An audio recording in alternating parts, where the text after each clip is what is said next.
અત્યારે મોબાઈલ ખોલો ને ગમે ત્યારે મોબાઈલ ખોલો ને તો એકાદાને માફી મગાવતો જ હોય. અને પાછા આપણા પાછા દુનિયામાં વાતો કરે હિન્દુ રાષ્ટ્ર બનાના હે, મેરા ભારત મહાન, મેરા ભારત. દિવાલ ઉપર લખે ભારત મહાન થાય. આપણે સુધરવાની જરૂર છે. અને જીવતા માણસની ભૂલ ન થાય તો કોને મરેલા ને થાય. પણ અમારું જોઈ નથી શકતા ને એવડા એમને કોઈ બોલાવતા નથી.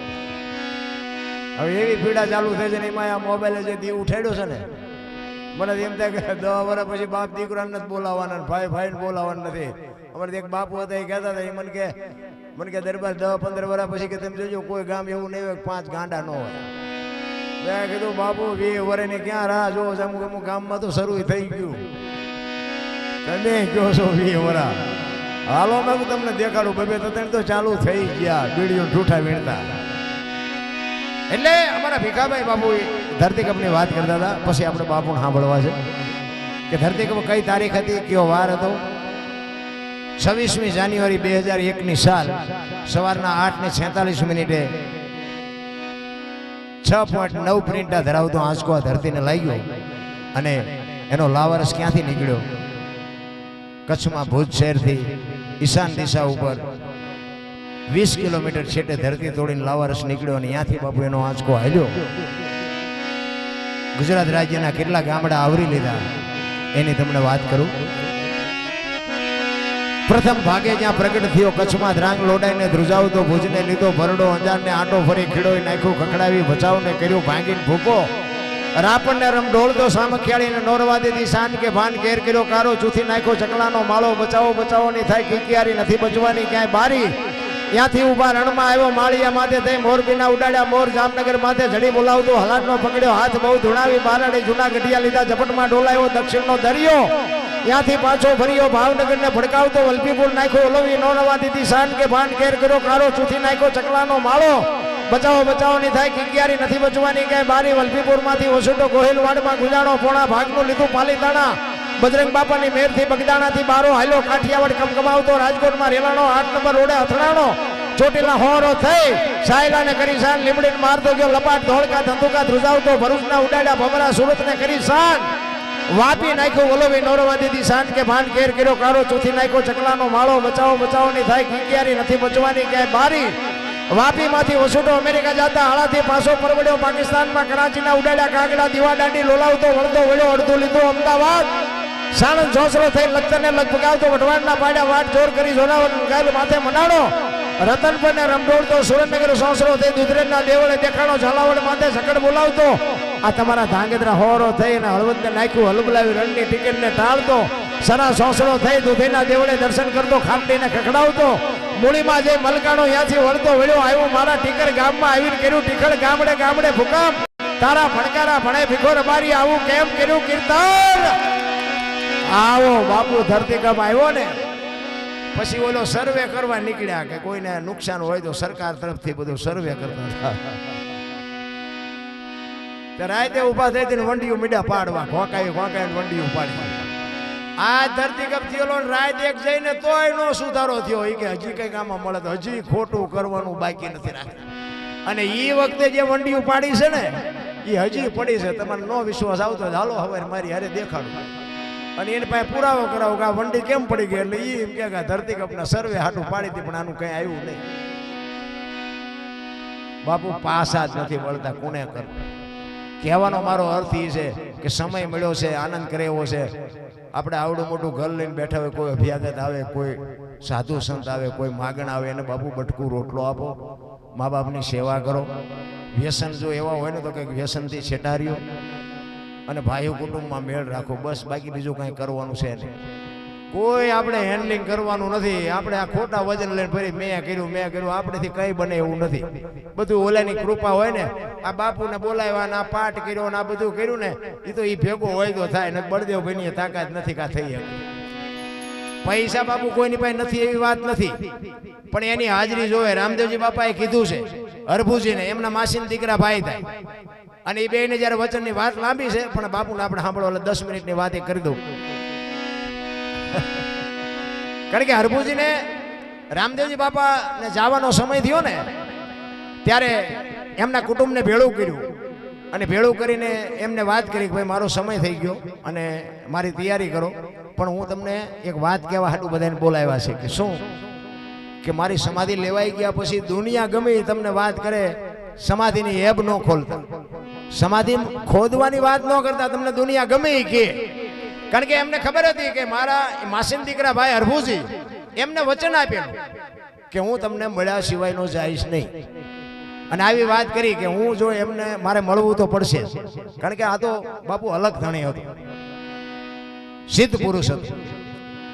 એટલે ઈ કે હું એને મળીશ એવી આમને ખબર પડશે ને લાવડા સમાધિ ખોદવાના. એટલે અગાઉ આમને જાણ કરી કે તમને દુનિયા ગમે કે પણ તમે આ કઈ કરતા નહીં. અને ત્રીજી પેઢીએ પીર પાકશે. આ મારું કીધું તમે માનશો ને તો ત્રીજી પેઢીએ પીર થાય. એ બધો સમય થયો, રામદેવજી બાપા સમાધિ લેવાઈ ગઈ અને બાપુ ઉઠતી ઉઠતી વાત હરભુજીના કાને પડી કે રણુજામાં રામદેવજી બાપા સમાધિ થઈ ગયા. તો હરભુજી ના પાડે, ખોટી વાત કોઈથી બને જ નહીં. ઈ કે પણ અરે બધાય કહે છે, ઓલા સમાચાર આવ્યા હતા, ઓલાએ કીધું, ઓલાએ કીધું. ઈ કે પણ ઈ તો વચન સિદ્ધ માણસ છે, સિદ્ધ પુરુષ છે, ભલા માણા મને કીધું છે હું મળ્યા સિવાયનો જઈશ નહીં, અને મને મળ્યો નથી ને કેવી રીતે જઈ શકે? તો કોકે કીધું કે અમે પણ ન્યા જ હતા, અમે મુઠ્ઠી માટી અમે નાખી. ઈ કે હું અહીંયા જઈને પાકું કરું પછી હા ત્યાં સુધી ખોટી વાત, હું માનતો નથી, વાત ખોટી છે. ઈ પછી ત્યાંથી ઘોડે ચડી અને આવે છે. અને રણુજાના જ્યાં સીમાડો હતો ને ત્યાં બાપુ રામદેવજી બાપાના ઘોડા ચરે છે અને રામદેવજી બાપા ત્યાં બેઠા છે. વાણી એવો પુરાવો આપે છે, હરભુજીને હૈયે હરખ અપાર ઘોડલા ચરણતા દીઠા રામા પીરના. ભજન છે ને જ્યાં જ્યાં ભજન છે એ વાતું પડી છે, એમનામ ભજન ન થાય. અને જો એમનામ બનતું હોય તો આપણે બધા બુદ્ધિશાળી છીએ, એકાદું ભજન બનાવીને બજારમાં મૂકો જો હાલે નો હાલે. હવે હરભુજી ત્યાંથી ઉતર્યા ઘોડેથી અને બે ભાઈઓ બાપુ બચું ભરીને ભેટ્યા. અને હરભુજી રામદેવજી બાપાને કહે છે કે મેં તો આવી વાત સાંભળી હતી. એટલે રામદેવજી બાપાએ વાતનો બધો ગોળો ટોળો કરી નાખ્યો. ભાઈ આ તો જગત છે, ગમે કે આપણે બેને તો આપણે ઘણા ટાઈમથી ભેગા નથી થયા, કહુંબો નથી પીધો, કહુંબો બનાય, કહુંબો બનાય. એ વાતને આખી ઉડાડી દીધી અને બે જણાએ કહુંબો પીધો. કહુંબો પીધા પછી જે સમાધિમાં મૂકેલી વસ્તુ રતન કટોરો, અમલની ડાબલી, વીર ગેડીઓની 3-4 વસ્તુ જે મૂકી હતી એ હરભુજીને રામદેવજી બાપાએ આપી. એ કે આ લઈને તમે જાઓ. અને હરભુજી બાપુ ગામમાં ઘોડે ચડીને આવ્યા. ઈ ચોરે આખો ડાયરો બેઠો છે, બગાડ ધાટ કરતો ઘોડો બાપુ વિયો આવતો હતો. અને આખો ડાયરો વિચાર કરે છે કે ભાઈ જેવો ભાઈ વિયો ગયો ના ઘોડે ચડીને આવ્યો, હવે સાને શરમ નહીં આવતી હોય? અહીંયા હરભુજી આવીને ઉભા રહ્યા ને કે શું આ બધો ડાયરો બેઠો છે? એ કે શું ભલામણા ગાંડા જેવી વાત કરે છે? રામદેવજી વિયાઈ ગયા 3 દી થયા, તને કે શરમ નથી આવતી? ઘોડા ઉપર બેહીને આવ્યો છું. હરભુજી દાંત મીઠા કાઢવા. કે પણ રામદેવજી બાપા તો મને અટાણે સીમાડે મળ્યા. ઈ કે તો આ ગામ આખું ખોટું, તું હાચું. પછી ઓલી જે વસ્તુ આપી હતી રતન કટોરો, અમલની ડાબલી ને ગેડીઓ ને બાપુ એ બધું બતાવ્યું અને આમને શંકા જાગી. ઈ કે આપણે સમાધિ દઈને આવતા રહ્યા પછી કે માથું મારી નીકળી ગયા, હાલો કે ખોદવું છે. ઈ ગયા અહીંયા અને ખોદવાની તૈયારી કરીને બાપુ આકાશવાણી થઈ ગઈ, તમારી જાતના મેં તમને શું કીધું હતું? હવે કે હું અહીંથી જઉં છું સૌરાષ્ટ્રમાં, પહેલું પીરાણું આપણું ગેબીનાથને પાળ્યા. અહીંયા બાપુ રામદેવજી બાપાની એવડી કૃપા છે આપણા કચ્છ કાઠિયાવાડ ને સૌરાષ્ટ્રમાં કે કોઈ ગામ એવું નહીં હોય કે રામદેવજીનો નેજો ન ફરકતો હોય, કોઈ ગામ એવું ન હોય કે રામદેવજી બાપાનું મંડળ ન હોય, કોઈ ગામ એવું ન હોય કે રામદેવજી બાપાને માનતા ન હોય. એટલી કૃપા. અને અહીંયા બાપુ છે ને રણુજામ નો જેવે જોઈ આવજો, એમાં અત્યારે આવો ઉનાળાનો ટાઈમ છે ને નકરી રેતી ઉડે, કાંઈ છે નહીં. ઠીક છે જન્મ ભૂમકા છે, જવા જેવું આંટો મારો દેખા તો મારી આવજો, બાકી છે નહીં કઈ, બધું આય છે. બાકી રામદેવજી બાપાની જો વાત માની હોત ને તો આજ રાજસ્થાન હોનાનું હોત. અને પછી હરભુજીને ખરેખર ખબર પડી કે ખરેખર આ તો વયો ગયો તો મને મળવા આવ્યો. અને પછી બાપુ હરભુજી રોયો, એવો રોયો, એવો રોયો. પછી હરભુજી કહે છે કે મારા બાપ હવે તને મળવું હોય તો શું કરવું પડે? મને આવી ખબર નહોતી, તે મને અંધારે રાખ્યો. ઈ કે ઈ હવે સમજવી હોય, પણ ઈ કે આજો આજ પાઠની પરંપરા છે એટલે તમને આ વાત કરી મેં. ઈ કે ચોખા ઘીની જોત, ગુગળનો ધૂપ અને સફેદ ધજા, લીલી ચડાવે છે પણ સંતો સફેદ કહે છે, ગમે એમ એ મને બહુ ખ્યાલ નથી, પણ સફેદ ધજાનું કીધું છે. ધોળી ધજા ગુગળનો ધૂપ ચોખા ઘીની જોત કરી અને મારા નામના 5 ગાણા ગૌરાવજો. હું કોઈ પણ સ્વરૂપે આવીશ. બાકી હવે હું પ્રત્યક્ષ તમને નહીં મળું. તમને ભરોસો હોય કે ન હોય, મને ભરોસો છે કે એટલે ક્યાંક બેઠો હોય પાત પાકી છે. એટલા માટે બાપુ હરભુજી છેલ્લે રોય અને એક બે કડી ગઈ લો. એટલે હરભુજી રોતો રોતો કહે છે, શું કહે છે?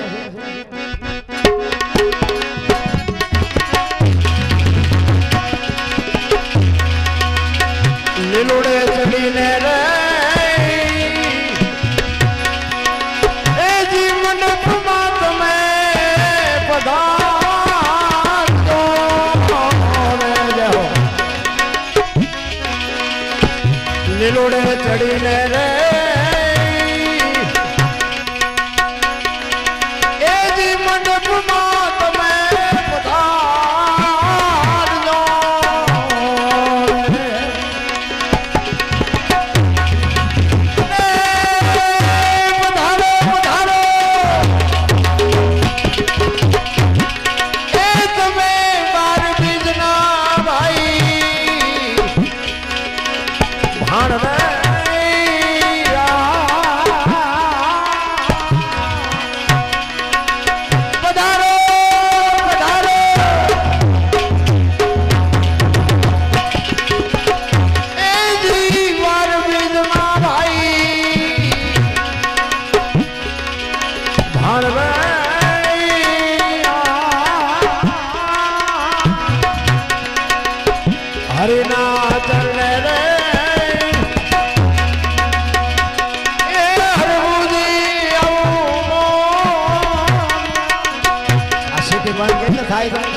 હરે ના ચરણે રે એ જી હરભુજી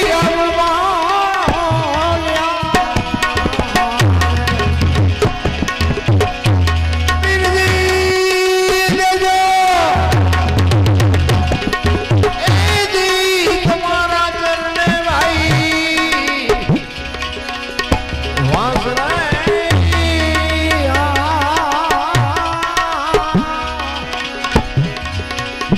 ઘોડલારે ચરણના રે એ દીકરા પીરના રે ઘોડલારે ચરણના રે એ દીકરા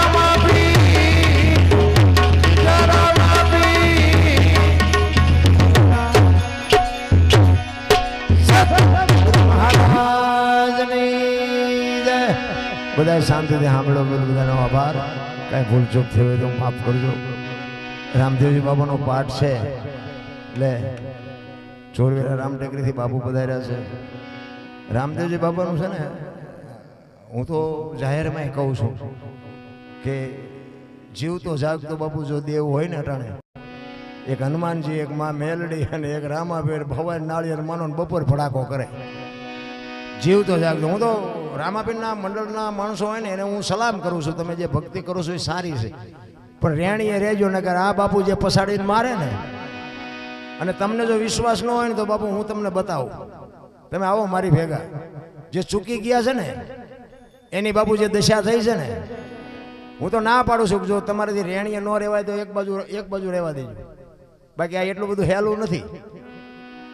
બાકી તમે એની રેણીએ રહ્યો ને બાપુ, આ દુનિયામાં જો ટોચે ન પકડે તો રામદેવજીને કોઈ ઓળખે નહીં. હા, એની રેણીએ રહ્યો ને બાપુ, રામદેવજી બાપામાં કાંઈ ઘટે નહીં, લખી લેજો. પણ જ્યાં મંડળ છે ને ત્યાં લગભગ ઠેકાણે કમંડળ થઈ ગયા. કંઈક થોડું હરખું સારું ગાતા હોય તો એને પાવર આવે, કોઈક સારું પાત્ર જરાક ભજવતા હોય તો એમ કે આપણેથી ને જ આ હાલે છે. એટલે એવું નથી, બધી એની દયા છે ત્યાં આ બધું હાલતું હોય. આમાં ખોટો વ્યાયામ રાખવાની કંઈ જરૂર નથી. એના નામના જે 5 નામ લેવાતા હોય એ આનંદ કરવાની વાત છે. બાકી રામદેવજી બાપાનું અત્યારે જે આપણે ખૂબ કૃપા એમ મને તેમ થાય જ્યાં રામદેવજી બાપાની ભક્તિ હોય ત્યાં ચારે હાથ એની માથે હોય 100%. એટલા માટે બધા શાંતિથી સાંભળો. બધાનો આભાર. હવે બાપુને વિનંતી કરું કે